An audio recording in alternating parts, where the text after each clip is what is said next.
মামা তুই কার কাছে টাকা পাঠাইলি? বাসায় নি মামির কাছে দিলি? হ্যাঁ সত্যি করে কর।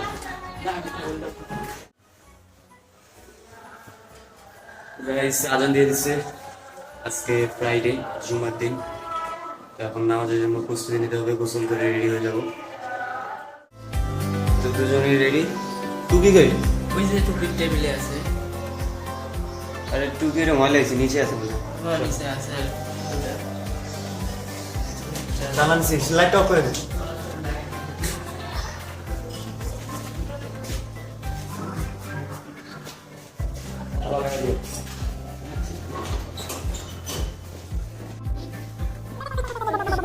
কিরে তুই এখন খাস কেন?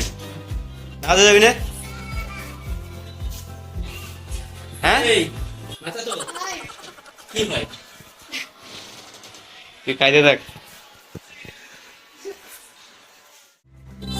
তো নামাজের পরে রেস্ট নিয়ে আমরা বাইরে হয়ে যাই বাজারের দিকে। টুকটাক কিছু কাজ ছিল, আর আমি একটা বেল নিয়ে নিই, কারণ আমার বেলটা অনেক দিন হয়ে গেছে, ছিঁড়ে গেছে, এই জন্য একটা বেল নিয়ে নিলাম।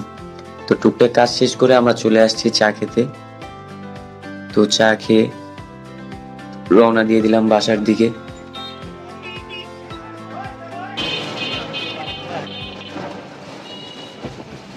বাজারে আর যে পরিমাণ জ্যাম। তো পাশের পাশের আন্টি আমাদের দাওয়াত দিচ্ছে, ওইখানে যাচ্ছি।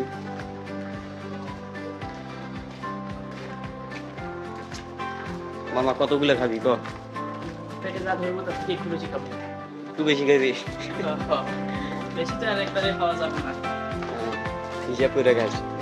সমস্যা এমনি পরিবার থেকে আমার। তো বাসায় এসে শুনি পাশের বাড়ির আন্টি নাকি খিচুড়ির দাওয়াত দিছে। তো বিএনপি জিতার উপলক্ষে তারা খিচুড়ি পার্টি করতেছে, আর আমাদেরকে দাওয়াত দিছে, আমরাও চলে আসলাম খাইতে।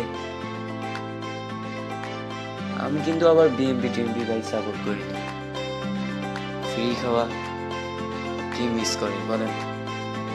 বাঙালি ফ্রি পাইলে তো কি না কি খেতাম, আর এটা তো খিচুড়ি। আর এইদিকে পুরো ককরোচ টিম বসে পড়ছে, সবাই এক প্লেটে নিয়ে খাচ্ছে। ভাই এটা হচ্ছে আসল বন্ধুত্ব। খিচুড়িটা মোটামুটি ভালোই হয়েছিল। মামা তো খাওয়া দাওয়া উঠতে পারে না, আমিও খাইছি পারবো।